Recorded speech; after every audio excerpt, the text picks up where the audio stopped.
Hello everyone, जय भीम, नमो बुद्धाय। स्वागत आप सभी का ट्रूथ लिटरेचर में। और आज हम डिस्कस करेंगे चाणक्य के बारे में कि आखिर चाणक्य काल्पनिक पात्र क्यों है। तो आइए शुरुआत करते हैं। हम रेफरेंस ले रहे हैं किताब भ्रम का पुलिंदा।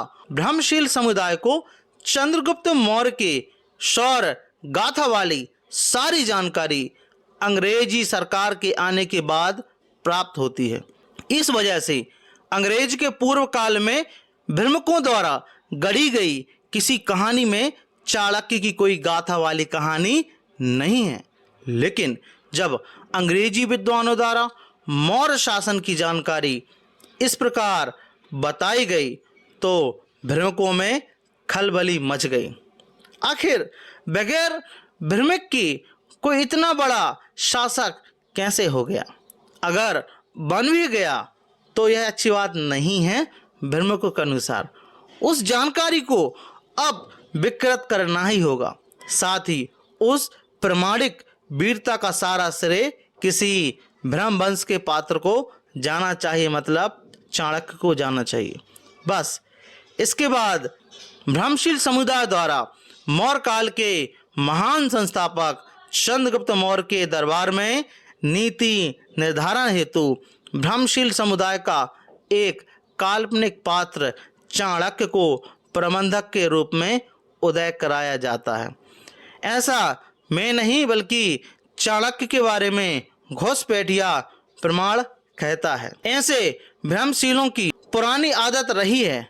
उनके समुदाय की 8वीं शताब्दी से पूर्व जो भी गपोड़ प्रसिद्ध है वह सब घुसपैठ द्वारा ही निर्मित है, मतलब इतिहास में मिलावट की गई है। दूसरे राजपूत और मुगल काल के दरबार में रहे ब्रह्मभाट दरबारियों की प्रसिद्धि जग जाहिर है। भ्रमकों की सबसे बड़ी विश्वविख्यात गुण अकबर के दरबार में नवरत्नों में रहे बिरमल टोडरमल के परम मित्र तुलसीदास के बारे में जग जाहिर है। प्रमाणिक तौर पर 8वीं-9वीं सदी से पूर्व भारत में जब किसी जाति का उदय नहीं हुआ था तो फिर भ्रमकों का जन्म होने का सवाल नहीं है, मतलब जो इतिहास को भ्रमिक करते हैं। इसी सच्चाई को झुठलाने हेतु भ्रमक समुदाय अपने काल्पनिक पूर्वज को समय समय पर 8वीं शताब्दी से पूर्व में जाकर पुस्तकों के माध्यम से पैदा करते रहते हैं कि 8वीं और 9वीं सदी से पूर्व भी ब्राह्मण थे, वंश थे, जाति वर्ण व्यवस्था थी। यह प्रयास करते रहते हैं। ऐसा भ्रम फैलाने से भ्रमशील समुदाय को एक साथ 2 बातों का लाभ होता है। पहला लाभ यह होता है कि 8वीं-9वीं सदी के बाद जन्म लेने वाला भ्रमिक मतलब ब्राह्मण समुदाय के जाति वर्ण का सगा संबंधी के पूर्व सम्यक संस्कृति में जाकर प्रत्यारोपित अर्थात इम्प्लांट हो जाता है। और भ्रमकों को दूसरा लाभ यह होता है कि सम्यक संस्कृति में मौर्य वंश के जैसे अन्य बलशाली सम्राटों के पल्लू में छुपकर अपनी झूठी गुणवत्ता को दिखाई देता है, जबकि दोनों यह तथ्य संगत नहीं है। चाणक्य द्वारा निर्मित भ्रम के पुलिंदे को हम देखते हैं। भ्रमबाजों ने अपनी गपोड़ता वाली आदत की वजह से चाणक्य का इतना बखान कर दिया कि आज वही उसके गले का फांस बन गया। जैसे चाणक्य द्वारा चाणक्य नीति और चाणक्य अर्थशास्त्र की जानकारी को काफ़ी प्रमुखता से जग जाहिर करना। अब इस बात की जानकारी तो सबको है कि चंद्रगुप्त मौर्य या उस समय के रहे अन्य सभी सम्राटों या सभी विद्वानों द्वारा लिखी जानकारी खुदाई में मिली है। साथ ही उस खुदाई में जो भी लिखित साक्ष्य मिला है वह सारा का सारा पत्थरों अर्थात शिला पर मिला है। इस बात को अब आप सब लोग सहमत हैं कि मौर्य काल का सारा लिखित अभिलेख शिला पर अर्थात पत्थरों पर लिखा है। फिर चाणक्य का लिखित ज्ञान शिलापट्ट पर कब और कहाँ है, इसकी भी जानकारी दी जाए। यह बात आज पूरे विश्व को मालूम है कि भारत में ईस्वी सन से पूर्व जिस किसी ने भी जो कुछ भी लिखा था वह सभी लिखावट शिलाओं अर्थात पत्थरों पर और मुख्य तौर पर धाम्य लिपि में लिखा हुआ मिला है। मतलब जो उस समय पर प्राकृत पाली भाषा होती थी, धाम्य लिपि होती थी, उसमें लिखा मिला है। फिर चाणक्य नीति और चाणक्य का लिखा हुआ अर्थशास्त्र शिलाओं पर पूर्व वाले भाषा स्वरूप में क्यों नहीं मिलता है? क्यों चाणक्य का सबूत धाम्य लिपि में नहीं मिलता है? चाणक्य का अर्थशास्त्र धाम्य लिपि में क्यों नहीं मिलता है? यहाँ तक कि चाणक्य का नाम भी नहीं मिलता है। क्या चाणक्य उस समय का कोई अपवाद व्यक्ति था जो अपने भ्रमक मतलब भूदेव समुदाय के अलौकिक शक्ति का प्रयोग करते हुए शिलाओं की जगह सीधे ईसाबाद के बने कागज और ईसाबाद की विकसित देवनागरी लिपि द्वारा लेखन करने लगा था? क्योंकि चाणक्य के जो सबूत या अर्थशास्त्र मिलता है वह संस्कृत और देवनागरी भाषा में मिलता है, जो कि ईसाबाद का है, 8वीं सदी के बाद का है। क्या है कि भ्रमकों पर कभी कभी सस्ते नशे का प्रभाव गजब का चढ़ता है। आखिर नशा का प्रभाव नहीं हुआ तो फिर गपोड़ियों को बिना पुरातात्विक साक्ष्यों के चाणक्य की जानकारी कैसे हुई, यह भी सवाल पैदा होता है। आज समग्र मौर्य वंश के कार्यकाल के जितने भी लिखित शिलालेख मिले हैं, उन शिलालेखों में किसी चाणक्य की कहीं कोई चर्चा नहीं है। अगर शिलालेखों में चाणक्य की कुछ चर्चा नहीं हुई है तो इससे स्पष्ट हो जाता है कि चाणक्य नाम का पात्र केवल प्रत्यारोपित अर्थात इम्प्लांट हुए भ्रम का पुलिंदा बनाया गया है। फिर भी एक बात की जानकारी दे दूं कि अंग्रेजी सरकार में मिले पुरातात्विक साक्ष्यों के आधार पर जब मौर्य वंश की महानता बताई गई तो आधुनिक काल में भ्रमक समुदाय को अपने गपोड़ ज्ञान पर कुंठा महसूस होने लगी होगी।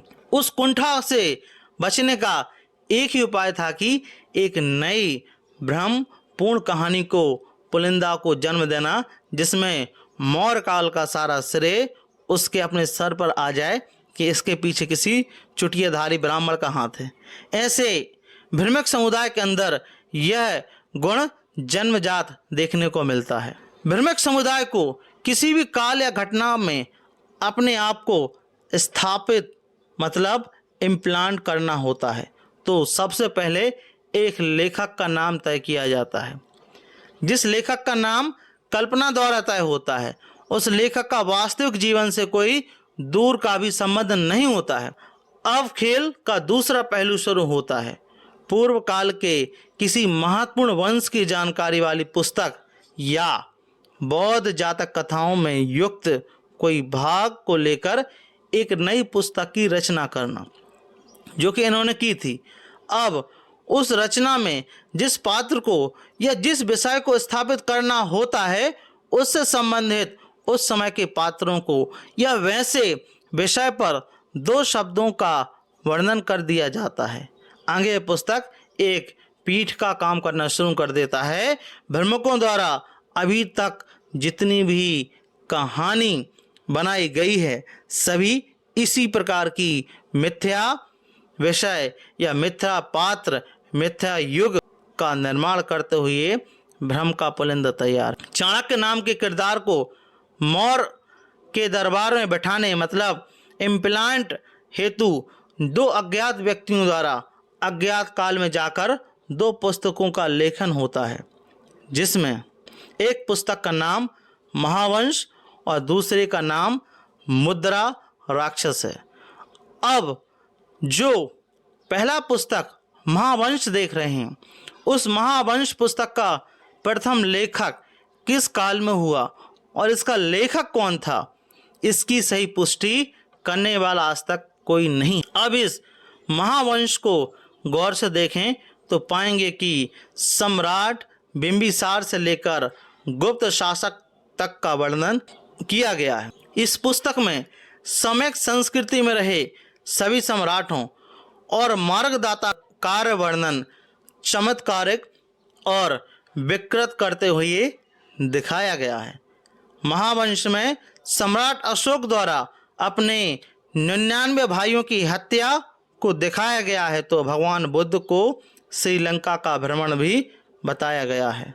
यह पुस्तक पुरातात्विक साक्ष्यों के विपरीत इतना बड़ा छेड़छाड़ किस आधार पर किया गया, इसका कोई प्रमाणिक आधार नहीं दिया गया है।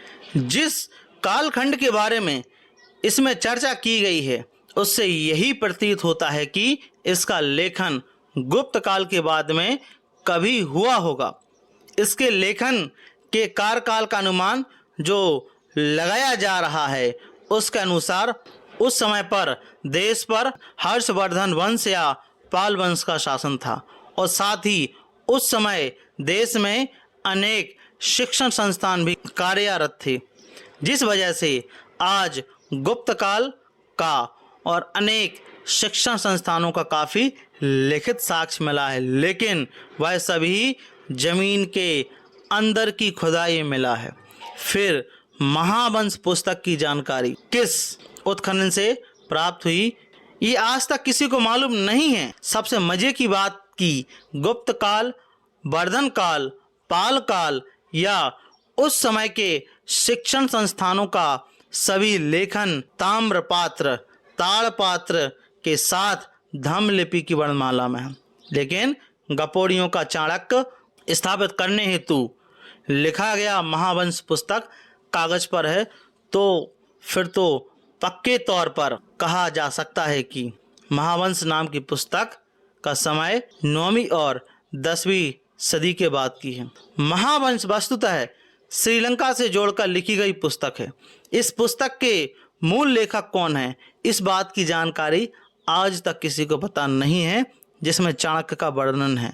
लेकिन इस पुस्तक का अनुवाद कराते हुए पुनः 1942 ईस्वी को हिंदी साहित्य सम्मेलन प्रयागराज उत्तर प्रदेश के सहयोग से प्रकाशक बनते हुए पोदार प्रसाद गौड़ कार्यस्थ पाठशाला प्रेस द्वारा मुद्रित करवाया गया। इस पुस्तक अनुवादक के रूप में भदंत आनंद कौशल्यान का नाम लिखा है।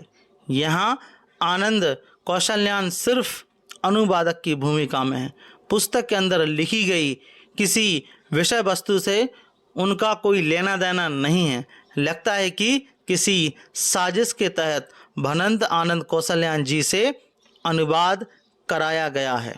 बृहद पैमाने पर उत्खनन के बाद 19वीं शताब्दी में अंग्रेजों द्वारा पाषाण काल, सिंधु काल, मौर्य काल और गुप्त काल की जानकारी होती है, जिसमें मुख्य रूप से मौर्य काल में बृहद भारत और उत्कृष्ट सम्राट की जानकारी प्राप्त होती है। उसके बाद तो देश में ब्रह्म भाटों के पेट में गुड़गुड़ी चालू हो जाती है, तो फिर शुरू होती है एक नई कहानी का लेखन करते हुए भ्रम का पुलिंदा बनाने का। दूसरी पुस्तक को लेते हैं जिसका नाम है मुद्रा राक्षस। उसमें भी भ्रम का पुलिंदा देख लेते हैं, जिसमें चाणक्य के बारे में बताया गया है। मुद्रा राक्षस के मूल लेखक का नाम विशाखा दत्त अंकित है, जो एक संस्कृत भाषा में नाटक के रूप में अंकित है। लेकिन विशाखा दत्त द्वारा लिखित मूल रचना की पांडुलिपि अभी तक नहीं मिली है। दूसरी सबसे अहम बात यह है कि इस लेखक का जन्म तिथि और जन्म स्थान कहाँ है, इसकी जानकारी अभी तक किसी को नहीं है।